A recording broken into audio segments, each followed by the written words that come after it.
Маңғыстау облысындағы блок бекеттер алында оның 5-еуі Ақтау қаласына кіре беріс жолдарға, қалған 3-еуі Жаңаөзеннің маңына қойылған болатын.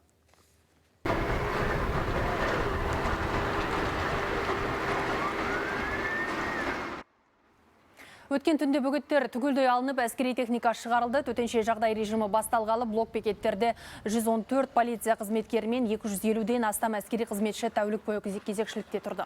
Олар 98 мыңнан астам адаммен 63 мыңға жуық автокөлікті тексерген, ал коменданттық сағат кезінде аймақта 400-ден астам адамға әкімшілік хаттама толтырылды. 19 қаңтар 00 сағат 00 минутта Маңғыстау облысы бойынша президентіміздің жарлығына сәйкес төтенше жағдай режимі тоқтатылуына байланысты облыс бойынша орнатылған блок бекеттерінде жұмысы тоқтатылады.